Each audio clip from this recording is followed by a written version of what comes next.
Hello again, YouTube. Welcome back to another reading of the Militia Standards and Principles of the Lightfoot by Jeffrey Stankovitz, founder of the Idaho Lightfoot Militia. In part one of this series, we managed to work our way from the cover to page 2. And that doesn't sound like a lot, but there's a few Roman numeral pages in between that. So with the text of the Lightfoot Militia Standards, we're looking at this being a 7-part series of me reading the standards to you. Again, we will try to keep the visuals on the screen as relevant to the text as possible. And we will have commentary and discussions about it either at the end of the video, or more likely we might do separate videos.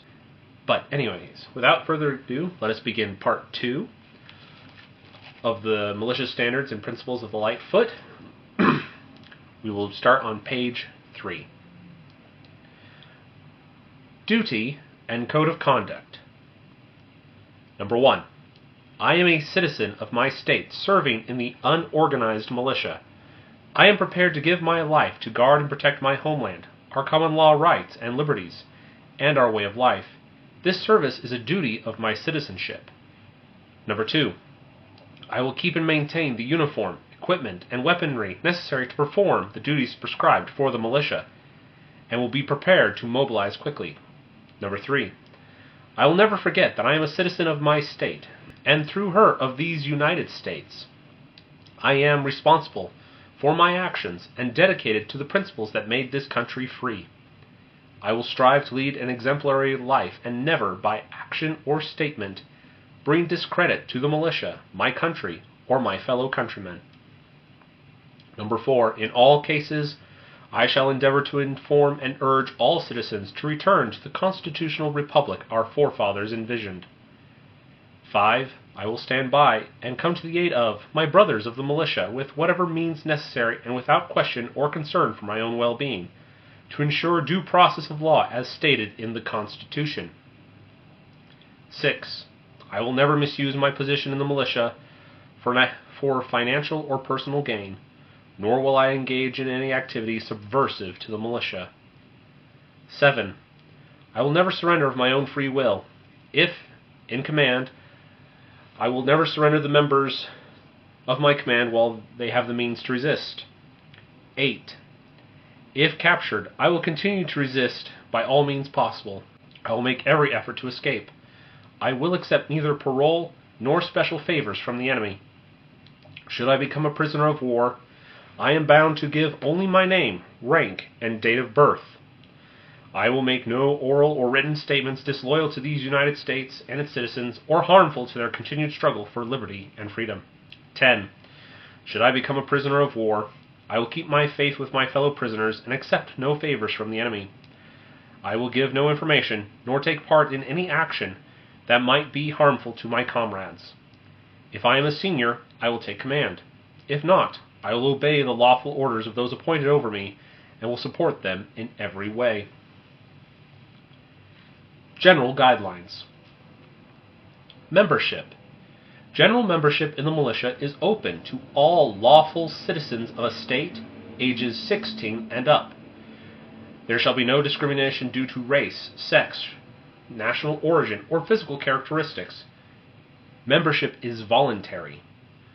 All prospective members shall be required to give their name, date of birth, address, contact information, next of kin, and general information detailing prior military experience and or other such skills as may be utilized by the militia.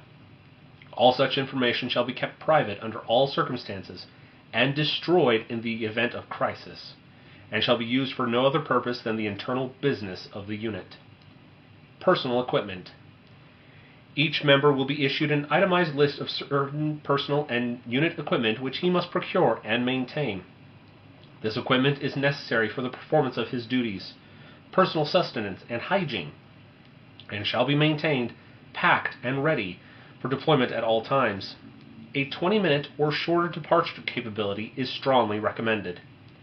Each member shall bring with them enough food rations and water to sustain them during meetings, training, and camp musters. Weapons and ammunition. Each member is required to provide and maintain his own weapons, stocks of ammunition, and deployment gear. Members are required to remain proficient in the maintenance and safe operation of their weapon, and to have on hand at all times 300 rounds per rifle and 100 rounds per sidearm.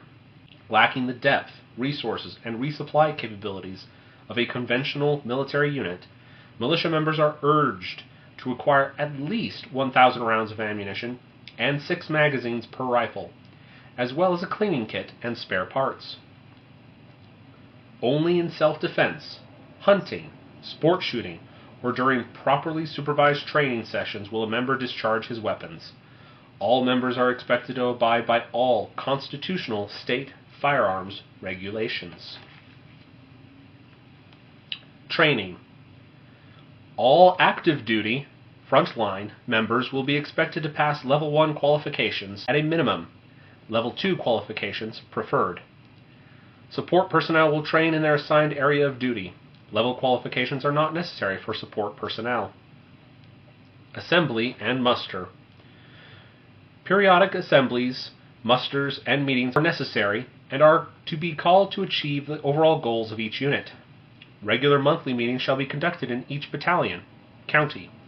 Members must discipline themselves to schedule and set aside time each month for musters and assembly for such purposes as field training exercises. Members will be notified of such dates, times, and places of all meetings. While it is intended that the militia intrude as little as possible in the lives of its members, it is clear that individual members are volunteers who must be ready to meet periodically and to deploy as need arises. It will be the objective of the command staff to infringe as little as possible on the time of its members, recognizing the responsibilities of faith, family, and work. Violations of ethics or code of conduct. If any militiaman is thought to have violated either the ethical standards or code of conduct of the Lightfoot, that person should be informed by his/her chain of command that a formal hearing or court-martial, depending on the severity of the charge, will take place. For lesser offenses, a hearing before a panel of at least 3 officers from the accused's unit command staff shall take place. The accused should be allowed to hear all charges against him or her, confront any witnesses brought forward, and call any witnesses to his or her defense. After hearing all evidence, the panel shall retire to discuss and come to a judgment.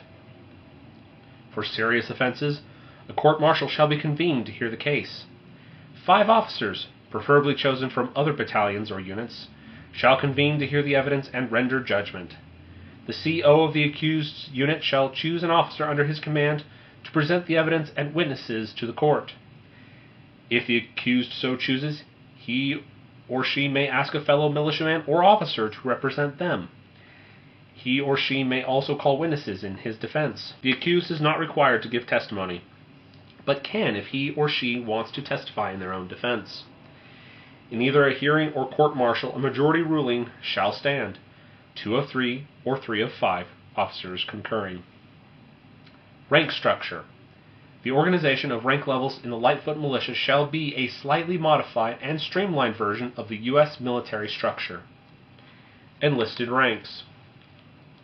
1 through 5 are assigned by command based on experience or prior military service.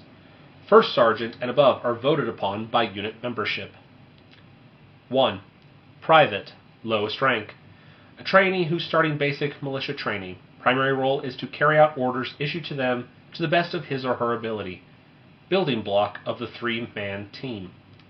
2. Corporal. The base of the non-commissioned officer NCO ranks. Corporals serve as team leader of the basic militia unit, the 3-man team. Like sergeants, they are responsible for individual training, personal appearance, and cleanliness of soldiers. Privates are promoted to this level after 1 year, or earlier by request of superior. Recruit can begin at this level with experience or prior military training. 3. Sergeant. Considered to have the greatest impact on soldiers because sergeants oversee them in their daily tasks.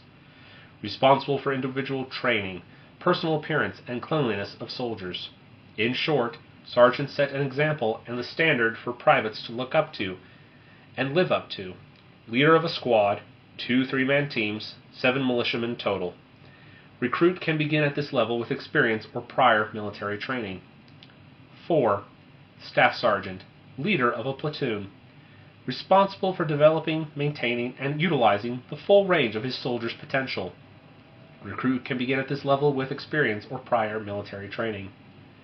5. Master Sergeant, senior NCO and training officer of the company. He oversees all training within the company. He coordinates with the S2 and assists the company commanding officer in operational planning. May be selected to be battalion supply officer. 6. First Sergeant, senior NCO and operations training officer of the battalion. Oversees all training within the battalion.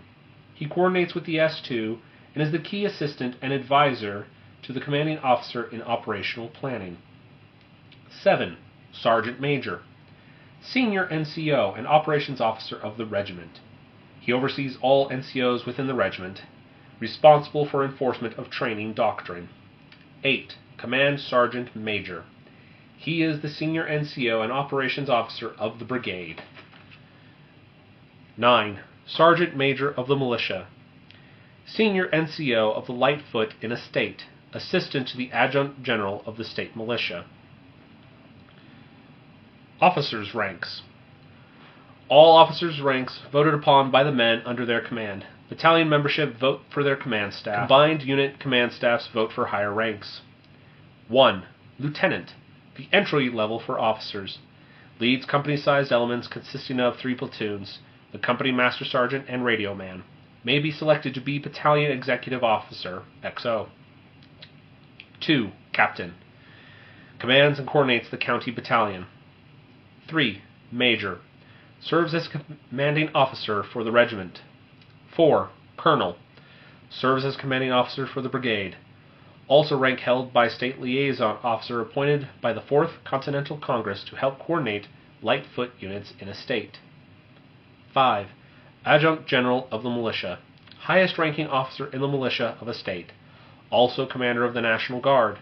Assistant to the Commander-in-Chief of the state militia, your state's governor. Oaths. Enlisted personnel. I state your name.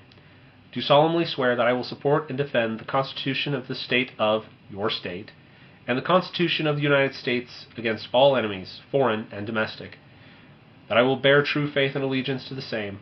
That I will obey the orders of the governor of the state of your state, and the orders of the officers appointed over me, so help me God. Officers. I state your name. Have been elected by my peers an officer in the militia of the state of your state. Do solemnly swear that I will support and defend the Constitution of the state of your state, and the Constitution of the United States against all enemies, foreign or domestic, that I will bear true faith and allegiance to the same, that I take this obligation freely, without any mental reservations or purpose of evasion, and that I will well and faithfully discharge the duties of the office upon which I am about to enter, so help me God. That ends Part 2 of the reading of the Militia Standards and Principles of the Lightfoot. Thank you so much for listening. That was page 3 to 7. We will continue in Part 3, starting on page 8.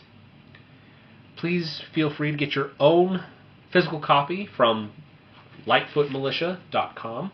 Link will be in the description. And until next time, ciao.